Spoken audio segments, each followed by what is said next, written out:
Alam yajidka yatiman fa'awa wa wajadaka dhallan fahada wa wajadaka ailan fa'aghna. Kalimat alam yajidka yatiman fa'awa itu adalah kalimat pembuktian. Seolah-olah Allah ngomong ke kita tuh gini, kamu gak ingat dulu ketika kamu pernah gini siapa yang nolong kamu? Emangnya kamu gak ingat dulu ketika kamu pernah terpuruk siapa yang buat kamu bisa survive? Ketika kamu hampir celaka, siapa yang menyelamatkan kamu?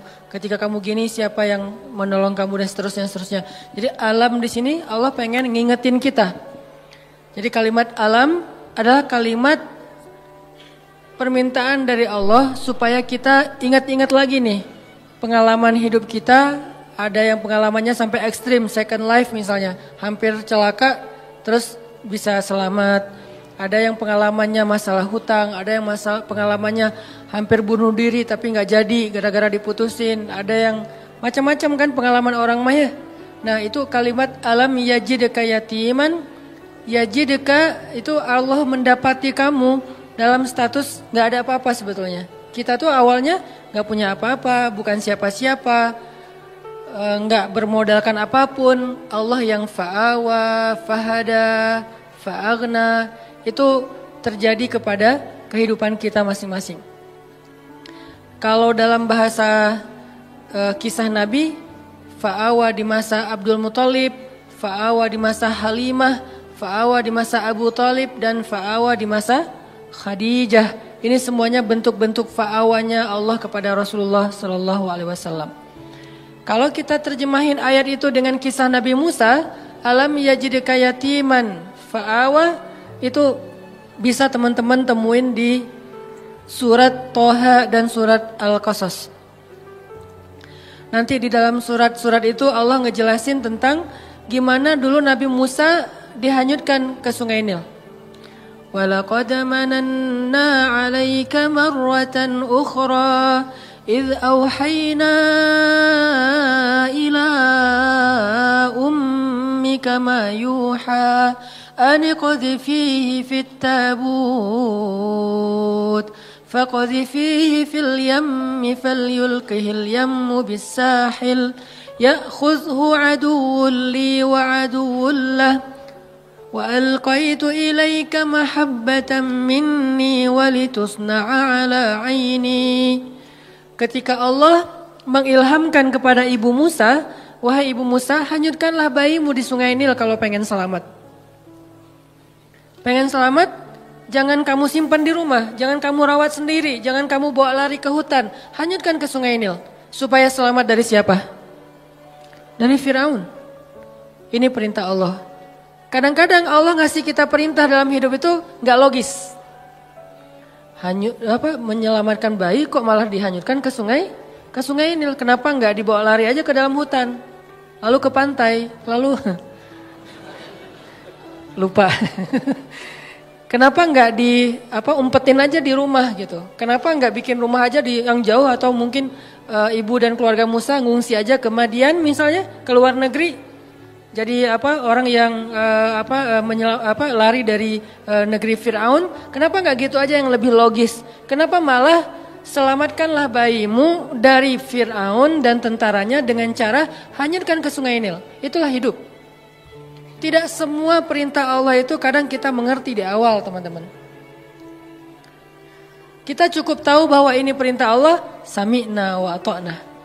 Kalau pengen bahas lebih dalam lagi untuk cari tahu hikmahnya, silakan. Tapi jangan tunggu sampai kita ngerti hikmahnya baru sami'na wa ata'na, kelamaan. Akhirnya kita kehilangan banyak sekali kesempatan dapat kebaikan dari Allah. Justru biasanya Allah ngasih kejutan ketika kita ngambil challenge-nya Allah. Iman challenge, akidah challenge, tauhid challenge. Challenge-nya apa? Lakukan perintah Allah walaupun menurut logika kita agak aneh. Misalnya, tinggalkan pekerjaan itu. Ya Allah, pekerjaan inilah yang bikin saya bertahan hidup selama ini. Saya beli rumah, beli mobil, saya punya tabungan sekian gara-gara kerjaan ini. Udah tinggalin aja. Terus nanti saya kerja apa? Tenang, Allah yang gantiin. Terus gimana Ustadz? Jalannya dari mana Ustadz? Allah tahu jalannya, kita doang yang gak tahu. Kalau kita nggak tahu bukan berarti Allah nggak tahu kan?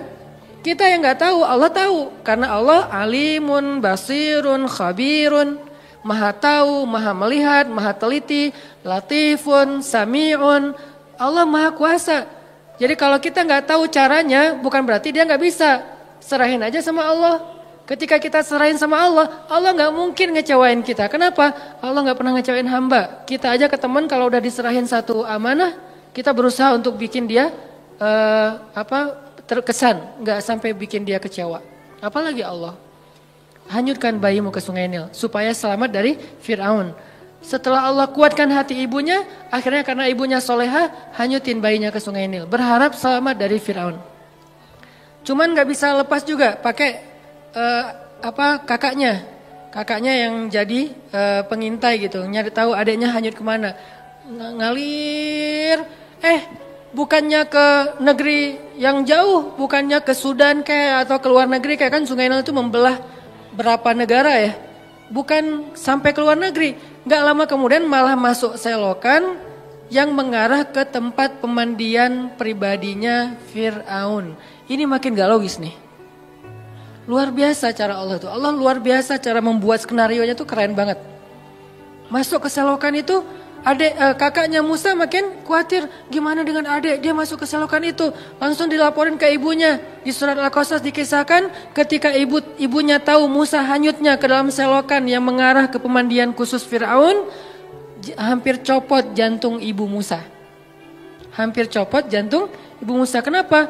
Bisa dipastikan bayi ini akan ditemukan oleh para dayang-dayang Fir'aun. Dan kalau ketahuan Fir'aun pasti akan dibunuh. Ini ujian luar biasa. Tapi ini challenge-nya justru di situ. Ketika kita berhijrah, ketika kita ngikutin cara Allah, awalnya terlihat, ya Allah kok gini ya? Kok jadi gini ya? Kok malah masuk ke selokan ini ya? Kan gitu ya, ada kejutan-kejutan kecil gitu awal-awal kita berhijrah.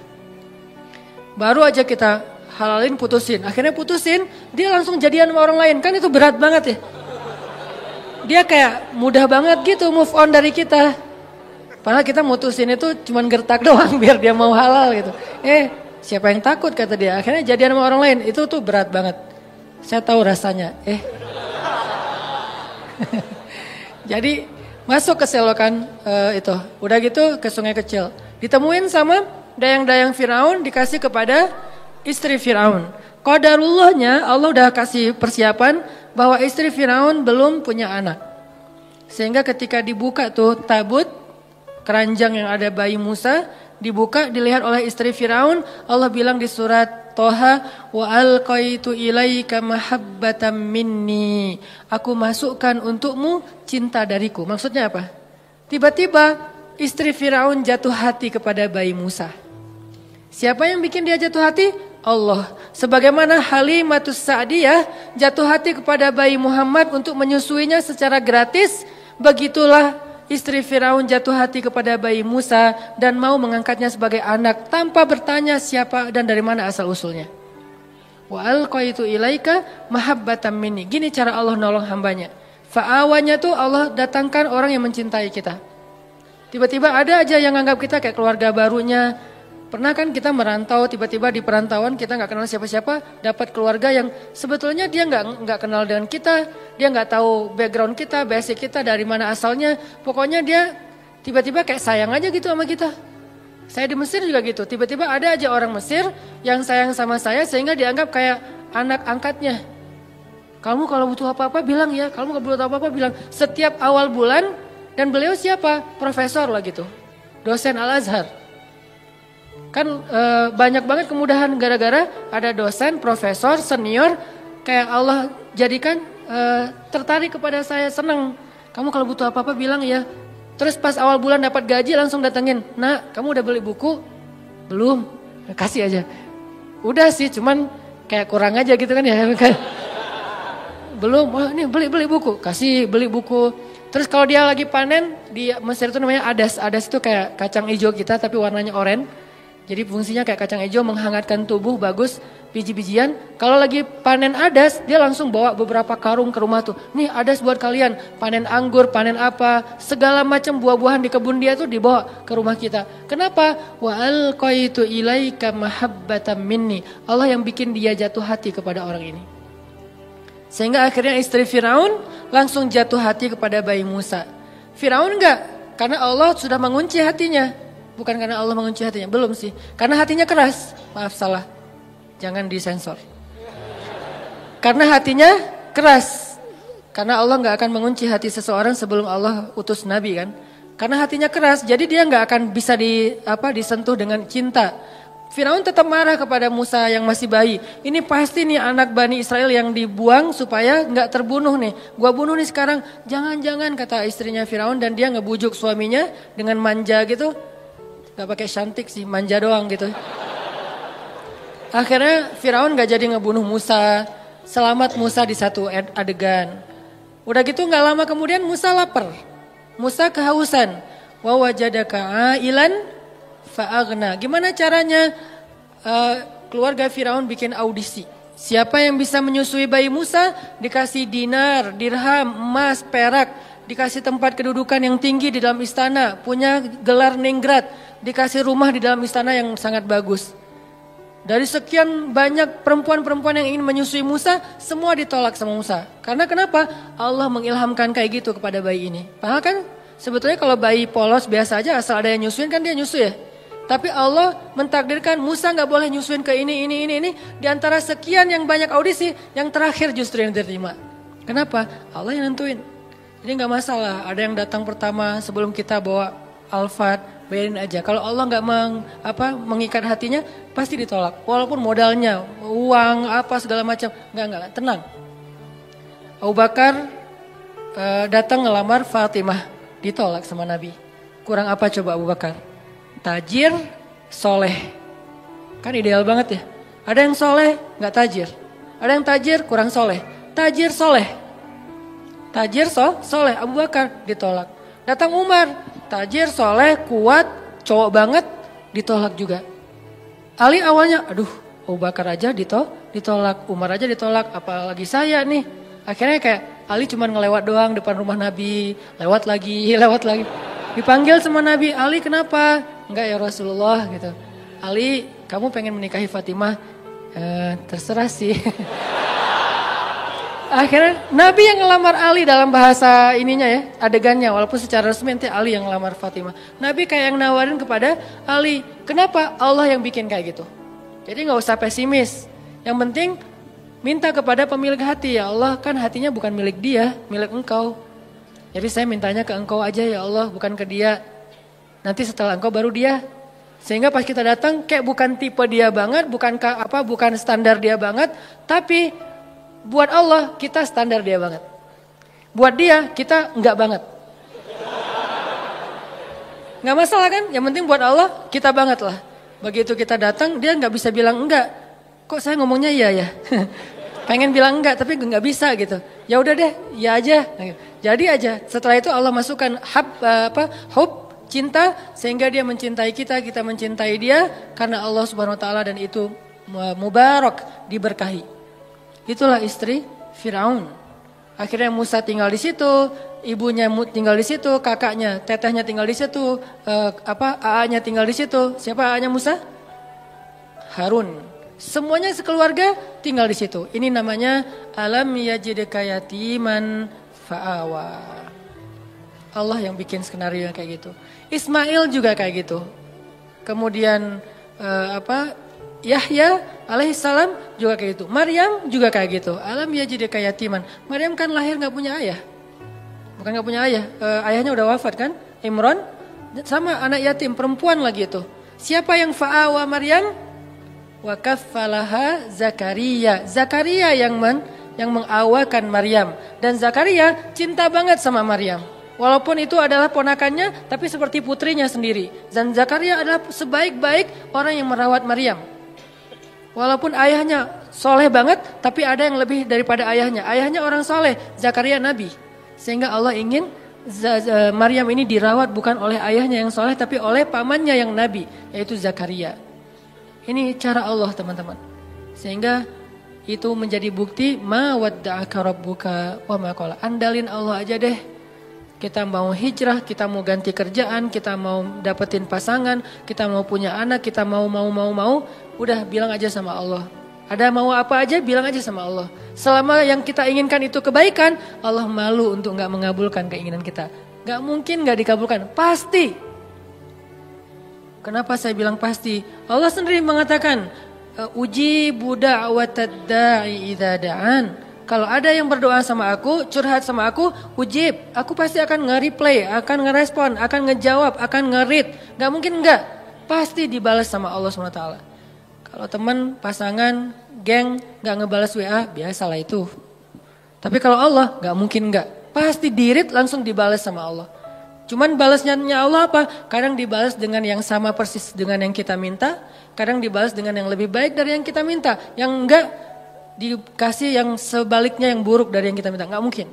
Kalau enggak sama lebih baik. Antara dua itu. Dan dua-duanya untung. Alam yajidaka yatiman fa'awa. Nanti wawajadaka dhallan.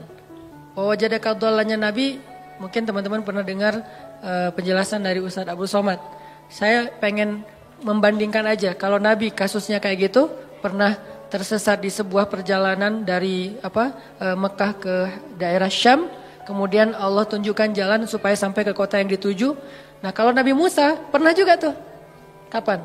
Pas Nabi Musa gak sengaja ngebunuh orang Mesir. Orang Mesir berantem sama orang Bani Israel. Cuman orang Mesirnya kayak zalim gitu. Dia terlalu sombong. Akhirnya didorong sama Musa meninggal kan. Walaupun Musa gak sengaja sih. Dorong, kamu apa-apaan sih, mati kan? Musa juga kaget, kenapa nih? Gitu. Kayak gak sengaja gitu, jangan-jangan setan. Akhirnya Musa bilang, ya Allah bukan kerjaan saya, kerjaan setan. Jadi boleh kan nyalahin setan. Bilang setan, salah saya apa? Ya salah kamu setan gitu. Ya. Akhirnya meninggal, Musa lari karena dia membunuh orang Egyptian, orang Kipti. Lari kemana? Gak tahu kemana. Cuman berdoa, ya Allah beri saya petunjuk dalam perjalanan ini. Jalan aja pokoknya kemana kaki melangkah deh ikutin aja tuh. Nggak ada nih lihat Google Map dulu atau mau kemana dulu bikin itinerary dulu. Kayak kita trip atau traveling yang udah jelas tujuannya. Ada travel agentnya, ada budgetingnya udah segala macam. Enggak, pokoknya jalan aja kemana kaki melangkah ikut aja terus. Ini benar-benar dol namanya nih. Nggak tahu arah. Tapi sampainya kemana? Ke jodohnya. Ke Madian, ke Yordania, ketemu dua orang cewek, lagi ngantri mau ngasih minum ternak, Musa nanya, ma khatbukuma, ada yang bisa saya bantu? Gak ada modus-modusan, beda dengan kita, kayak kenal ya, di mana ya? Enggak, kita gak pernah ketemu, saya yakin saya pernah ketemu sama kamu, di mana? Di dalam mimpi, modus banget kan ya. Musa nggak kayak gitu. Ya udah aja, ma khatbukuma, kalian ada apa? Apa yang bisa saya bantu? Dengan bahasa yang lembut ya, pastinya kan ngomong sama cewek nih. Masa ngomong sama cewek, ma khatbukuma, kan enggak ya? Nada khatib yang membuat kesannya jadi berubah. Kan kalau khatib berubah, kalau dia nggak paham ceritanya, dia akan mengatakan ma khatbukuma. Nggak gitu Ustadz. Gimana? Ma khatbukuma, kan lagi ngomong sama cewek nih. Musa orangnya santun. Akhirnya, kami nggak bisa ngasih minum ternak soalnya harus ngantri di belakang laki-laki. Ya udah saya bantuin. Musa langsung turun ke sumur. Ketika Musa turun naik ngasih minuman ternak dan itu ada puluhan ekor onta, ratusan ekor onta. Satu ekor onta aja minumnya udah banyak banget kan. Di situ kelihatan Musa itu kuat, gagah. Kebayangkan ngangkat air gitu. Walaupun yang tadinya dia udah jaga-jaga nggak mau kelihatan ototnya kan kelihatan juga tuh pas ngangkat. Terus kayak pura-pura lipat baju gitu. Nih kenapa ya ngangkat gitu. Terus kayak udah gitu selesai. Musa duduk di bawah pohon istirahat. Si ceweknya pulang. Pulang cerita ke ayahnya. Ayah tadi kami dibantu oleh seorang laki-laki. Dia baik segala macam. Kata ayahnya ya udah undang ke rumah. Ayah pengen bilang makasih dan ngejamu dia makan. Musa di bawah pohon bilang gini. Ya Allah saya lapar. Dan engkau sebaik-baik pemelihara. Ya Allah saya lapar. Tapi engkau yang maha penyayang. Ngadu ke Allah. Lapar bilang ke Allah. Mau ikhtiar gimana di negeri orang gak tahu di mana tempat makan. Dan gak bawa uang juga. Ya Allah saya lapar. Engkau sebaik-baik penolong, pemelihara, pengasih, penyayang. Tiba-tiba cewek itu datang. Tamshi ala istihya. Berjalan malu-malu. Gimana jalan malu-malu? Aduh gimana ya ngomongnya ya. Kalau bahasa kita mah ya. Aduh malu mau ngomong. Tapi kan ini amanah dari ayah. Kalau kita mah pura-pura malu. Kalau ini benar-benar malu-malu. Tamshi alas tihya. gimana ya caranya ya, aduh gimana ya, atau gimana ya, terus maju lagi, nggak jadi lagi mundur, maju lagi, nggak lagi mundur lagi, nggak pakai cantik, maju mundur aja. Sampai akhirnya datang, Mas kalau bahasa kita nih, Mang, A gitu ya, ayah saya ngundang AA di rumah mau ngucapin terima kasih, oh ya hayu, jalan aja, hayu nggak tahu bahasa Arabnya hayu apa, jalan. Jalan sampai ke rumah, ayahnya ngasih makan, ngobrol, kamu dari mana nak? Saya dari Mesir. Oh ya, negerinya Firaun. Ya, saya pelarian dari Firaun. Emang ada cerita apa? Kisahin, kamu orang baik, tinggallah di sini. Ya, makasih Pak. Setelah itu si bapak itu ke belakang kan, ternyata si anaknya yang perempuan ngedengar pembicaraan mereka. Lalu ayahnya nanya, nak, laki-laki itu enggak, bukan ayahnya nenek, si ceweknya yang ngomong, ayah kan ayah nggak punya pekerja yang bisa mengurus ternak, pekerjakan dia di rumah kita karena dia qawiyun amin, laki-laki yang kuat dan baik, amanah, baik. Ayahnya langsung ngeh, oh anak saya berarti ada hati nih buat laki-laki itu. Kok bisa gitu sih, ayahnya kayak kegeeran gitu kan ya. Karena si cewek ini nggak pernah komen tentang cowok sama sekali dalam hidupnya. Sekali-kali dia komen cowok berarti ada sesuatu nih. Kalau sekarang udah nggak lagi kebaca sama ayahnya karena kita udah biasa komen. Kamu lucu deh, kamu apa. Jadi kayak sering komen jadinya biasa aja kan. Karena dia nggak pernah komen tentang cowok. Sekali-kalinya ada postingan cowok dia komen, itu sesuatu banget kan. Sekali-kalinya ada postingan cowok dia nge-like, sesuatu banget. Karena nggak pernah dia kayak gitu. Kalau kita periksa di list kontak handphonenya, itu nggak ada nama laki-laki itu. Cewek semuanya terjaga banget. Sehingga sekali-kali dia bilang, ayah pekerjakan dia di rumah karena dia laki-laki yang baik dan kuat. Ayahnya langsung nangkep, oh anak saya berarti tenang dengan laki-laki itu. Musa, maukah kamu menikahi putriku? Dengan mahar sekian. Musa mengiyakan, menikahlah mereka. Alam yajidka yatiman fa'awa, dikasih keluarga baru di Madian. Sebagaimana saya dikasih keluarga angkat dulu ketika di Mesir. Dan kemudian di Bandung. Kemudian seterusnya. Allah mudahin. Alam yajidka yatiman fa'awa. Saya seorang perantau. Walaupun saya ngerasa kayaknya Bandung ini adalah akhir dari perjalanan saya. Udah gak mau pindah lagi ya. Pokoknya udah love banget lah dengan kota Bandung ya. Hashtag. Jadi karena ngerasa kayaknya nih negeri saya yang ketiga, Aceh, Kairo, Bandung, udah aja selesai, udah nggak mau pindah lagi karena udah nyaman. Tapi saya ngerasa dulu ke Kairo sendiri, kemudian ke Bandung nggak kenal siapa-siapa, selalu kasusnya alam yajidka yatiman fa'awa, yatiman fa'awa itu berulang kali loh teman-teman. Pasti teman-teman juga ngalamin. Itu bukti ma wadda'aka rabbuka wa ma qala. Apalagi nanti kalau ngomong Ibrahim, pas beliau diusir oleh ayahnya dari Irak ke Palestina. Bukankah itu juga terlunta-lunta, terkantung-kantung, dolan, agna, wajadaka ail. Jadi udah yatim, dol, ail. Udah gak punya siapa-siapa, bingung juga mau kemana, lapar gak punya apa-apa. Tapi kemudian fa'awa, fahada, fa'agna. Sehingga Ibrahim yang tadinya seorang dalam keadaan yang tidak tahu apa-apa datang ke Palestina. Sampai di Palestina Ibrahim menjadi orang paling kaya di Palestina. Apa ukuran kekayaan Ibrahim di Palestina?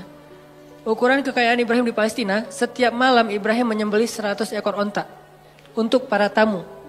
100 ekor onta. Satu ekor onta harganya sebutlah 50 juta kali 100. Satu malam dia ngeluarin uang 5 miliar ya? 5 miliar benar? 5 miliar setiap hari loh teman-teman. Ada nggak di antara kita yang ngeluarin uang 5 miliar setiap hari buat tamu? Sehingga bisa dibilang Ibrahim itu bapak perhotelan dalam sejarah manusia. Dia yang pertama bikin konsep hotel. Hotel gratis tapi. Buat siapa? Visitornya siapa? Orang-orang yang mau berziarah ke Masjid Aqsa. Ibrahim yang menjamu mereka, ngasih hotel dengan kualitas bintang 5, terus juga buffetnya itu udah free flow, setiap saat mereka bisa makan, dan satu hari minimal 100 ekor onta. Itulah kekayaan Ibrahim. Dan itu berarti Ibrahim menjamu sekian ribu tamu setiap hari, dan ini manajemennya gak gampang loh. pasti ada suppliernya, pasti memberdayakan bisnis-bisnis lokalnya. Jadi Ibrahim itu benar-benar bisa memberdayakan warga Palestina semuanya jadi sejahtera dengan kerjaan perhotelannya di Masjid Al-Aqsa. Gratis semuanya. Ibrahim yang bayarin. Sekaya itu Ibrahim teman-teman. Padahal datangnya gak punya apa-apa. Fa'aghna, Allah yang mengkayakan Ibrahim. Semua cerita para anbiya itu sebetulnya bisa dikaitkan dengan alam yajidika yatiman fa'awa wa wajadaka dhallan fahada wa wajadaka ailan fa'aghna. Apalagi Adam, lebih yatim lagi kan? Jatuh dari langit, gak punya siapa-siapa. Satu-satunya yang dia punya itu juga gak tahu di mana. Kekasihnya Hawa. Bagaimana caranya? Allah yang menunjukkan mereka sehingga ketemu. Setelah sekian tahun mencari, akhirnya ketemu juga. Nah ini artinya teman-teman, ma wadda'aka rabbuka wa ma qala.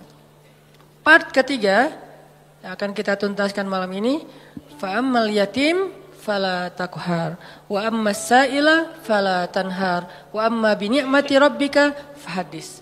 Kalimat 3 ayat terakhir ini itu kayak nerusin 3 ayat sebelumnya. Alam yajidka yatiman fa'awa fa ammal yatima fala taqhar. Wa wajadaka dhallan fahada wa ammas sa'ila fala tanhar.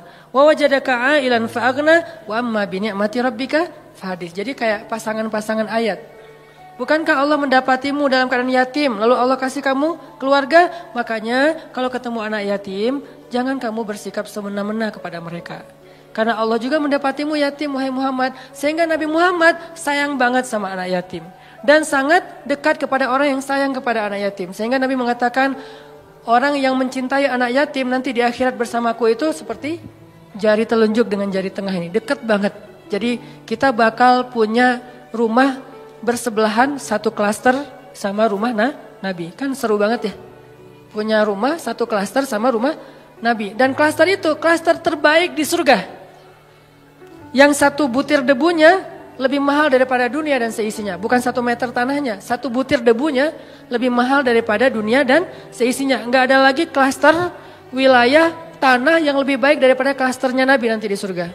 Dan siapa yang sayang kepada anak yatim, yang sangat peduli kepada anak yatim di sini usia sebelum dia mampu berusaha.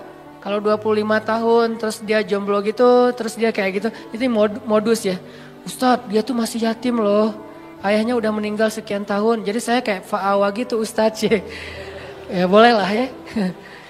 Yang penting niatnya baik. Jadi siapa yang sayang sama anak yatim, nanti dia akan disediakan rumah satu klaster dengan Rasulullah SAW. Jadi dia kayak bertetanggaan gitu sama Nabi SAW. Ketemu sama Nabi, duduknya di sebelah Nabi. Ketemu sama Nabi, duduknya satu majelis sama Nabi. Ini fa'ammal yatima fala taqhar. Jangan semena-mena sama anak yatim. Dulu di zaman Nabi ada cerita seorang sahabat namanya Abu Lubabah. Abu Lubabah ini punya pohon korma di sebelah rumah anak yatim. Tapi dia gak rela gitu kalau kormanya dimakan sama anak yatim. Korma yang udah jatuh. Sehingga suatu hari anak yatim lagi makan korma jatuh. Dari mulutnya diambil sama Abu Lubabah. Ini bukan punya kamu, ini punya saya. Dilaporin ke Rasulullah. Terus Rasulullah nawarin, ya Abu Lubabah, kamu mau gak punya kebun di surga yang pohon kormanya kamu berjalan di bawah naungannya 100 tahun belum keluar dari dahannya. Saking gedenya pohon kurma di surga. Mau gak kayak gitu Abu Lubabah? Mau ya Rasul, caranya gimana? Wakafkanlah pohon kurmamu untuk anak yatim.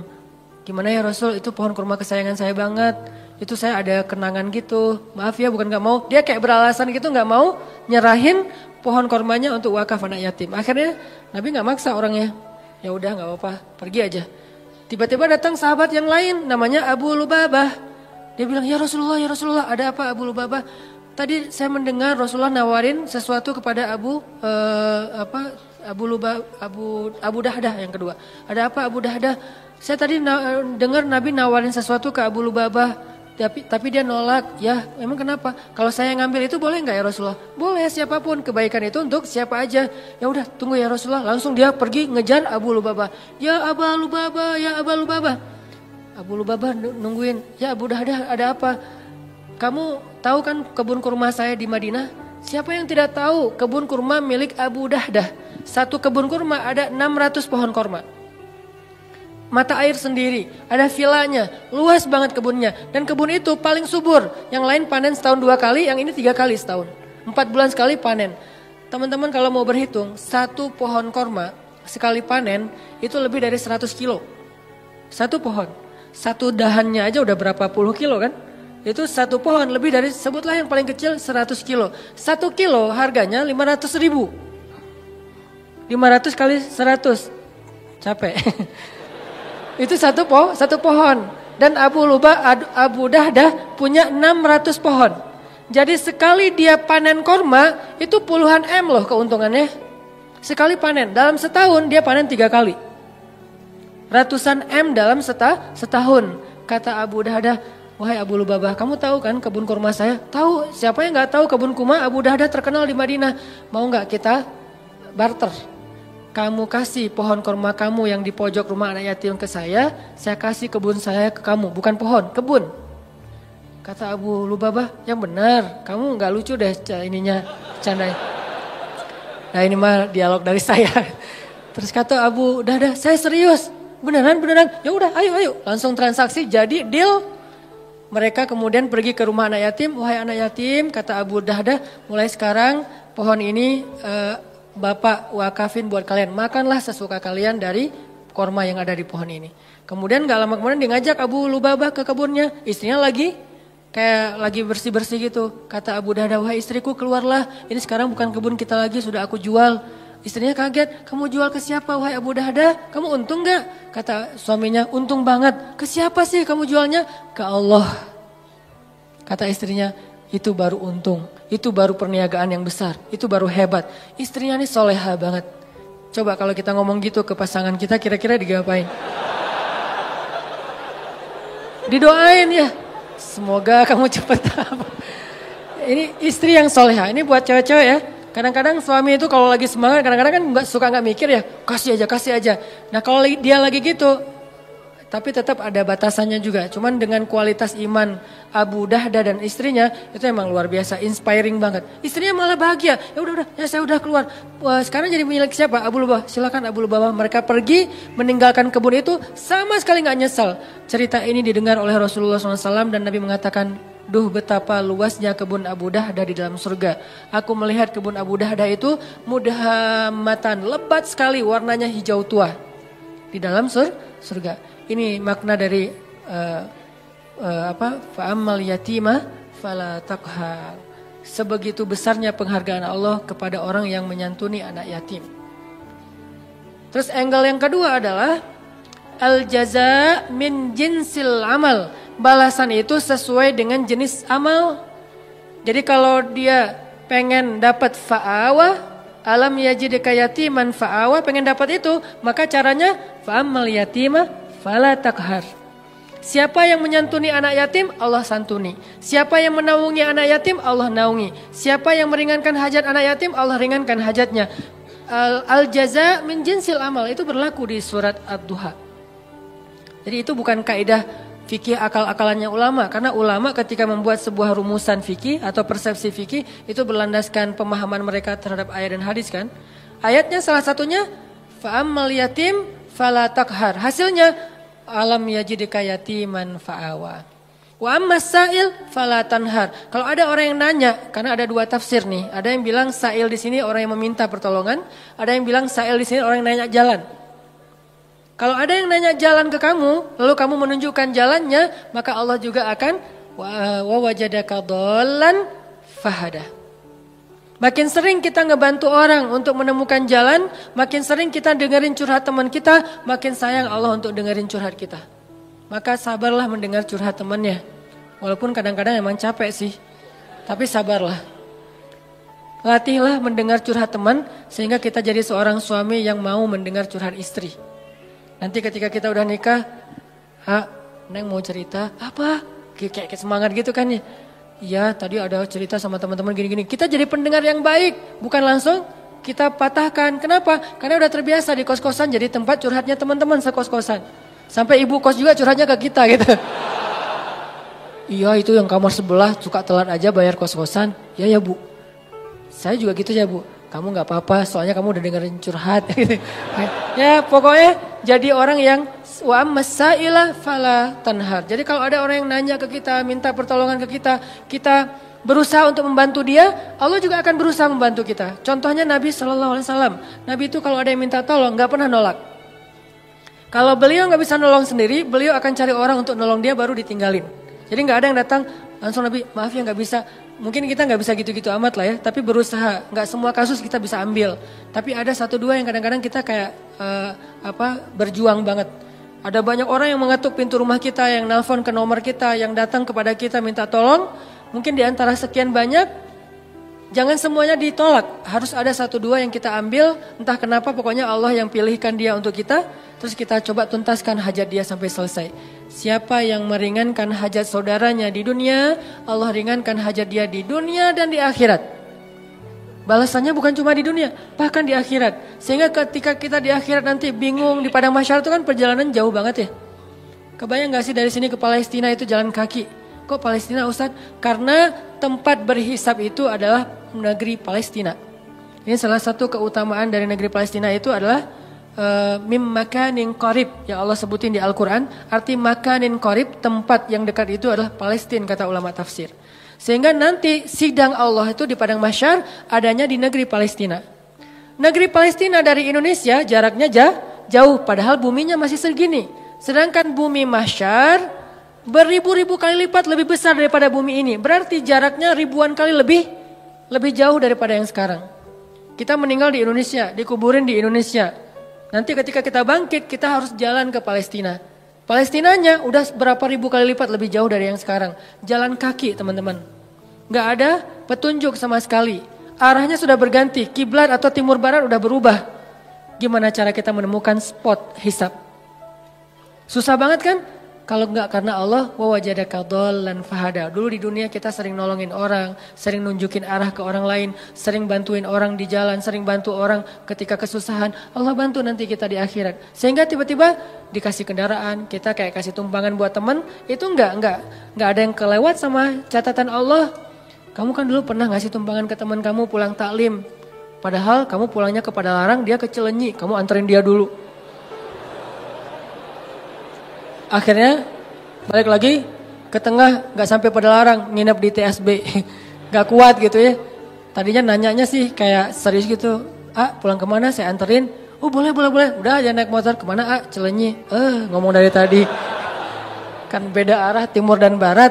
Nah kamu pernah ngelakuin itu di dunia, nanti di akhirat tiba-tiba Allah yang ngasih kita tumpangan. Dan tumpangan dari Allah sebaik-baik tumpangan kendaraan cahaya. Sehingga dari Indonesia ke Palestina itu hanya sekejap mata saja. Itu diantara makna dari hisab yang ringan, hisab yang mudah, dipercepat perjalanannya. Sementara yang lain masih kebingungan. Ada yang jalan ke sana, ada yang jalan ke sana. Itu nggak ada yang arah loh, yang jelas arahnya. Jadi orang jalan itu acak aja tuh kemana-mana. Bisa ribuan tahun nggak sampai ke tempat hisab, belum dihisab tuh. Untuk sampai ke sana aja ribuan tahun. Kok malaikat gak ngasih tahu sih kalau kita salah jalan? Karena kita di dunia juga gak pernah ngasih tahu orang kalau dia salah jalan, dibiarin aja. Malah ada yang sengaja nyesatin lah gitu. Kalau mau jalan ke Dago lewat mana? Itu aja lewat ini nanti Gatot Subroto tembus aja ke Soekarno Hatta, udah gitu Buah Batu terus aja ke sana. Itu mah Banjaran ya. Nah ini artinya nanti pas kita nanya malaikat mau ke tempat hisab, tempat hisab, balik lagi aja ke belakang, kamu udah kejauhan. Tapi malaikat gak gitu-gitu juga sih. Paling-paling malaikat cuek ninggalin kita gitu. Akhirnya kita terkatung-katung. Ini makna terkatung-katung. Istri kita bangkitnya bareng. Kenapa bangkitnya bareng? Karena kita pengen dikuburin satu liang lahat. Cinta sejati gitu kan, true love and endless love lah. Pas meninggal, wasiat aku pengen dikuburin sama kamu. Udah aja dikuburin satu liang lahat. Pas bangkit, noleh juga enggak teman-teman. Yauma yafirrul mar'u min akhihi wa ummihi wa abihi wa sahibatihi wa banihi likulli imri'in minhum yawma idzin sya'nun yughni. Kita bangkit bersebelahan tapi enggak noleh. Kok bisa gitu Ustaz, enggak kenal? Kenal tapi enggak peduli. Kok enggak peduli? Saking takutnya kita tentang nasib diri sendiri. Sampai diibaratkan hari itu kata Allah di surat Al-Muzammil, hari ketika seorang wildana syiba, seorang anak kecil aja tiba-tiba beruban saking stresnya dia. Tapi nggak semua orang yang rambutnya beruban itu karena stres ya. Sebagiannya doang. Kalau anak kecil sampai tiba-tiba beruban berarti kan stres banget tuh hari ya.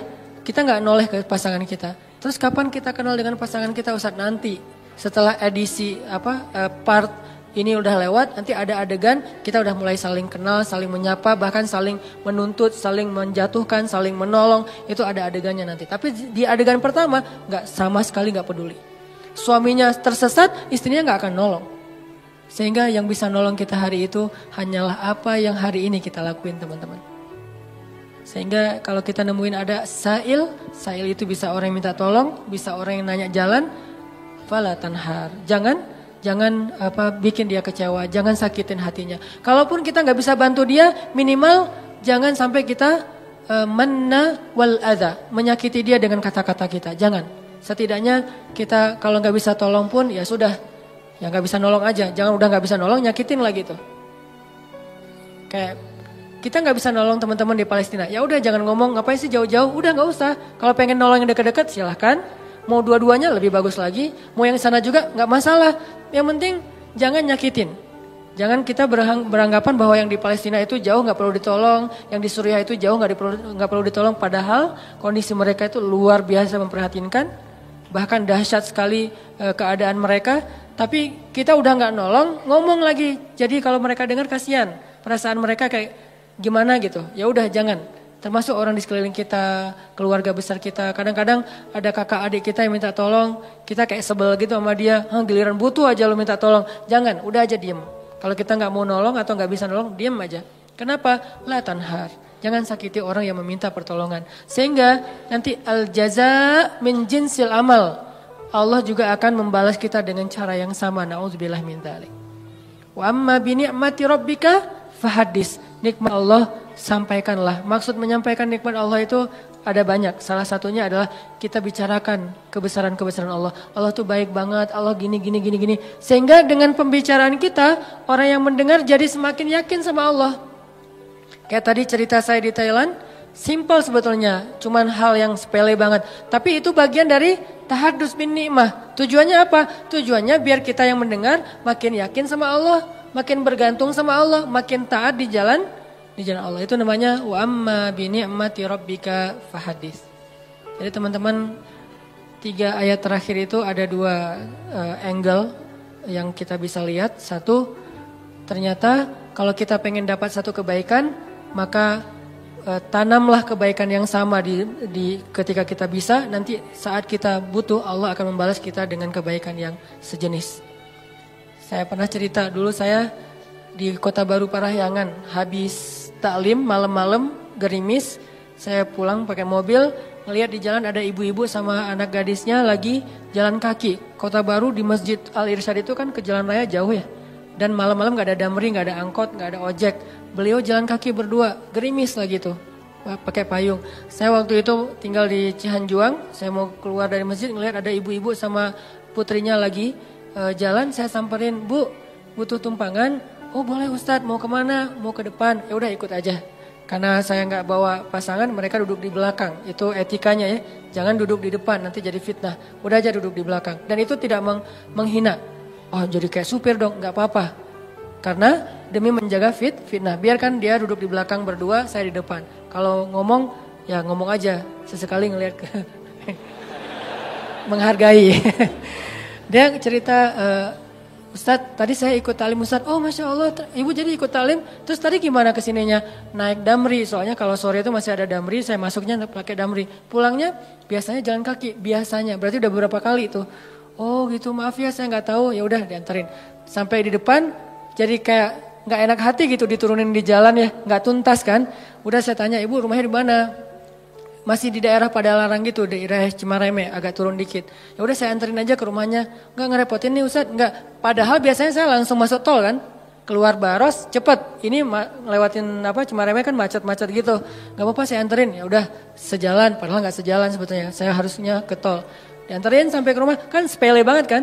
Udah sampai ke rumah selesai, pergi aja. Besok-besoknya sebulan kemudian saya naik jembatan Pasupati itu ke arah Paster. Ban motor saya bocor. Pas di atas, bukan bocor, habis bensin.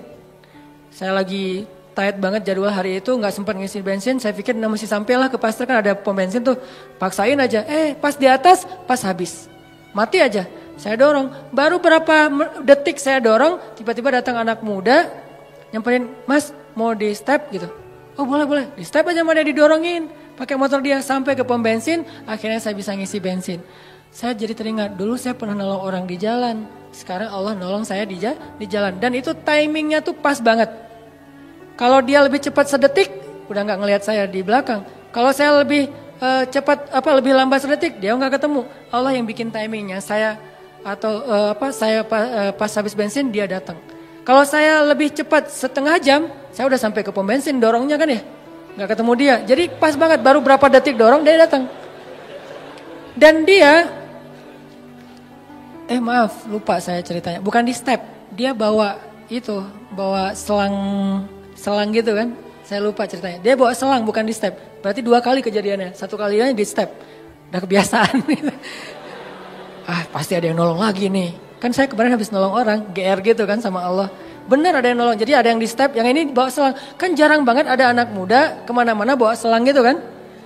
Pak kenapa? Dia ngelihat ban nggak kempes. Habis bensin ya? Iya di sini saya ini. Dia sedot. Terus masukin hanya untuk bisa sampai ke pom bensin. Kan itu jarang banget, mungkin 1 banding 1000. Dan pas lagi timingnya, Allah yang membuat seperti itu. Kalau orangnya ada di sini atau nonton, barakallah jazakallah khair. Sering saya cerita nih, benar-benar jadi kebaikan buat dia. Artinya teman-teman benar-benar al-jaza min jinsil amal. Balasan itu sesuai dengan jenis amal. Kalau kita pengen dibalas, ya Allah mudahin dong cara saya untuk dapetin jodoh. Mudahin orang lain untuk dapetin jodoh. Caranya gimana? Jadi mak comblang mungkin. Atau nemenin dia curhat mungkin. Atau nemenin dia ngelamar mungkin. Kita yang jadi, Pak dia tuh sahabat saya banget. Saya kenal banget dengan dia Pak. Wah pokoknya aman lah Pak. Dia orangnya bertanggung jawab. Kita promoin dia. Sehingga nanti Allah yang promoin kita di orang lain. Pokoknya mau apa, cari amal soleh yang sejenis dengan itu. Saya pengen jadi orang kaya Ustadz. Ya udah. Tolong orang lain ketika lagi butuh modal atau apa, saya pengen nikah Ustadz. Ya udah bantu dulu temennya untuk mahar. Nanti Allah ganti mahar yang buat kita. Atau kalau nggak mahar mungkin hantaran. Karena kadang-kadang kan hantaran itu apa? Seserahan ya. Seserahan itu kadang-kadang lebih gede daripada mahar kan. Mahar anak saya sih nggak banyak dek. Soalnya kan kata Nabi mahar jangan tinggi-tinggi. Berapa Pak? Ya udah 1 gram aja. Oh tapi seserahannya ya berapa? 1 M juga nggak apa-apa. Si bapak teh. Seserahannya yang gede, jadi kita bikin stres gitu kan. Gak apa-apa, ambil aja. Jangan menyerah ketika ditawarin 1 M, 10 M, 100 M. Ambil, itu angka gede di kita, tapi kecil di Allah loh. Jangan pikir kita yang bakalan bayar, Allah yang bayarin. Dek, maharnya standar biar gak beda sama kakaknya ya. Bukan bapak mau mempersulit adik, bapak tahu adik penghasilannya pas-pasan. Ini bapak menghina atau lagi apa sih? Tapi emang biar dia nggak jauh banget, nggak jomplang banget sama kakaknya. Kakaknya dulu sih 3 M, dia 2 M juga nggak apa-apa. Boleh Pak? Kamu sanggup? Insya Allah Pak. Kerja apa? Allah yang kasih kerja. Gitu, semangat. Siapa tahu nanti setelah kasih saya waktu 1 tahun Pak. 1 tahun? Ya oke 1 tahun. Bekerja semaksimal mungkin 1 tahun. Biarkan mereka ngelihat kesungguhan kita. Setelah 1 tahun mungkin kita nggak dapat 1 atau 2 M. Tapi dapat kasihan dari dia. Ya, ini serius nih ternyata. Ya udah deh, adik dapat berapa? Dapat Pak 2 apa? 20 juta gitu. Ya udah nggak apa-apa, dicicil ya tapi ya. Karena kamu udah berusaha, ya udah jadi deh. Karena dia ngelihat kita kayak tanggung jawab, serius, pantang menyerah. Itu kan akhirnya gol. Kan yang penting gol. Soal gimana caranya Allah lebih tahu. Pokoknya kalau dikasih tantangan, ambil. Setelah itu gimana Ustaz? Serahin ke langit. Allah mudahkan semuanya. Kalau di tangan kita pasti susah. Logika kita pasti nggak nyambung. Tapi di sisi Allah, ala kulli syai'in qadir. Allah maha kuasa atas segala sesuatu.